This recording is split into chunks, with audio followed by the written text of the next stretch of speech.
Hola, buen día. Quinto domingo de Pascua. Jesús camino hacia el Padre.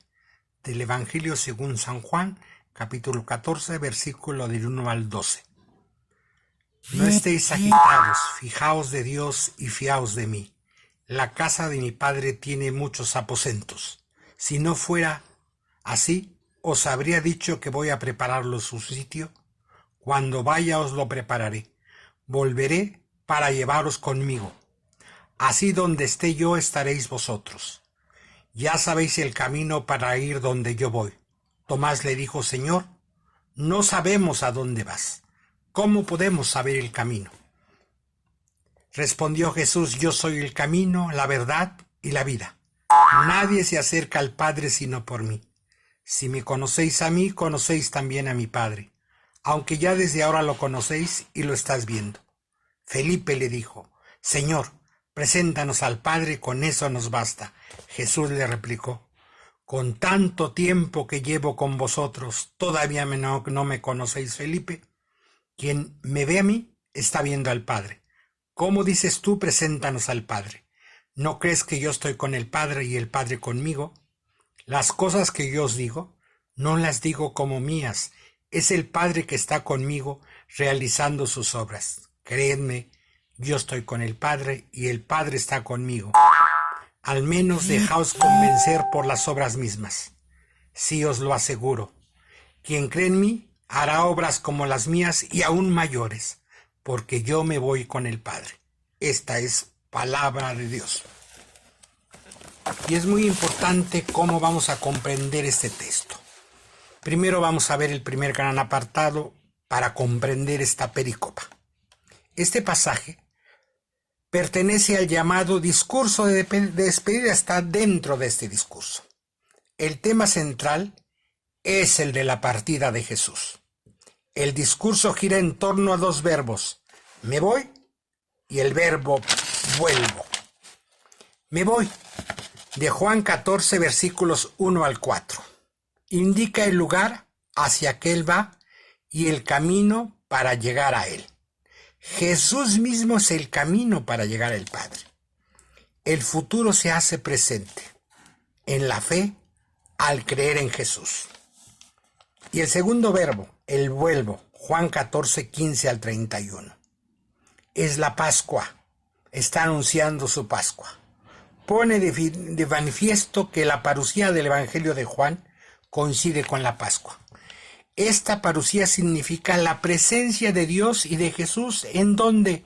En el creyente, en el que hace la voluntad del Padre. Ahí está la presencia de Dios y de Jesús. La Pascua supera la orfandad de los discípulos. Jesús funda su comunidad dándole un solo estatuto: el amor. Revela a los discípulos la relación de ellos con el Padre y con él, con Jesús. Inicia la perícopa con la seguridad que les da el ser admitidos en el hogar de su Padre. Tiene muchas moradas, dice. Habla de la pluralidad de seres, la diversidad de la creación. La creación es diversa, no hay una sola morada.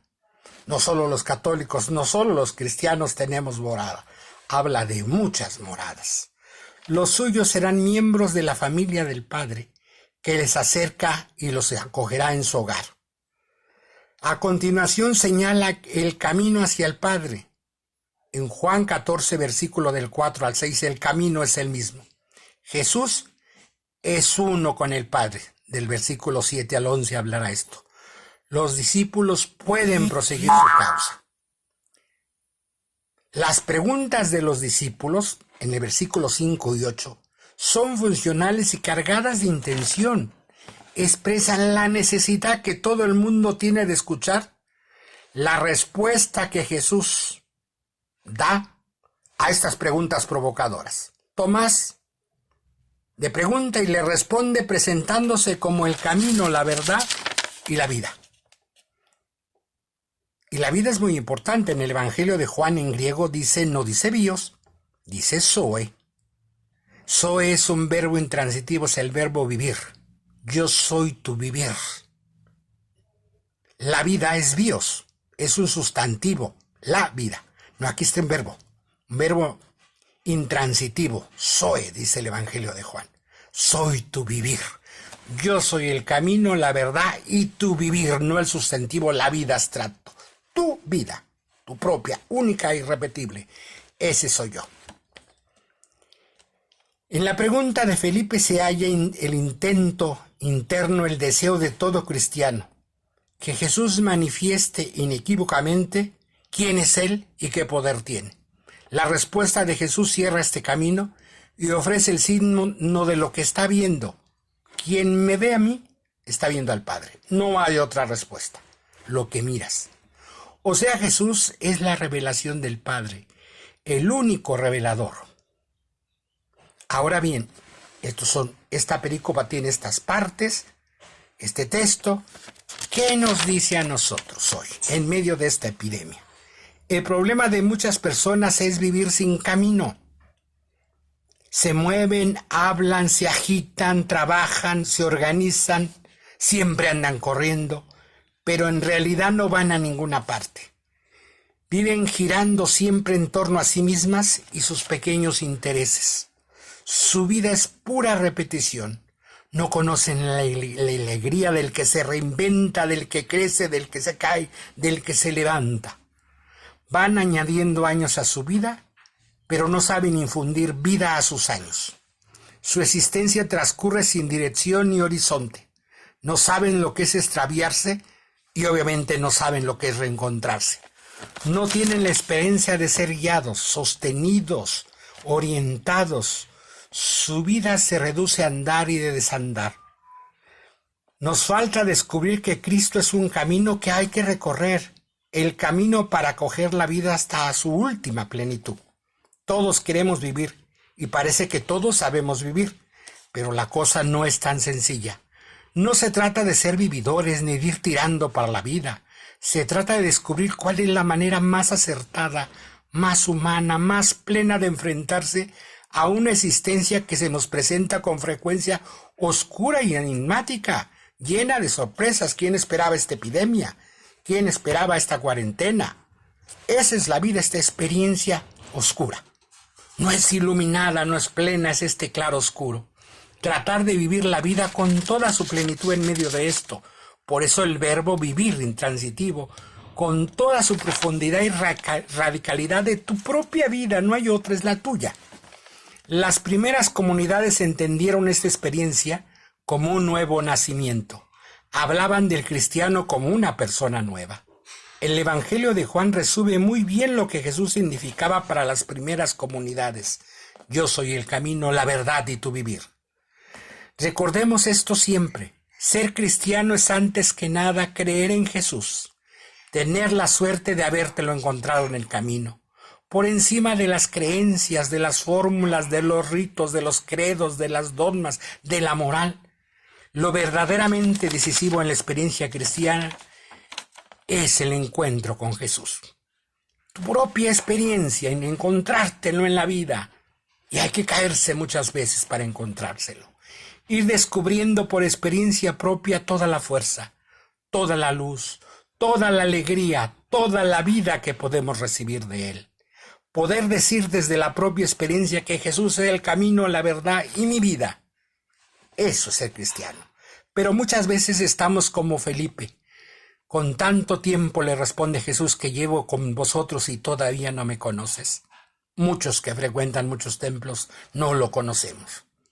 Tomás piensa que tiene necesidad de indicaciones geográficas precisas. ¿Cómo podemos saber el camino?, le dice. Felipe cree que una visión humana aclarará todo. Señor, muéstranos al Padre y eso nos basta.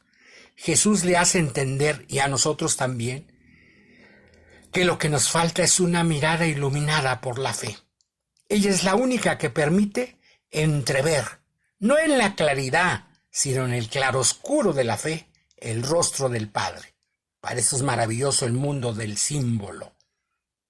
En este claroscuro, no de una manera directa, en tu experiencia. Hoy la gente se pregunta en esta epidemia ¿dónde está?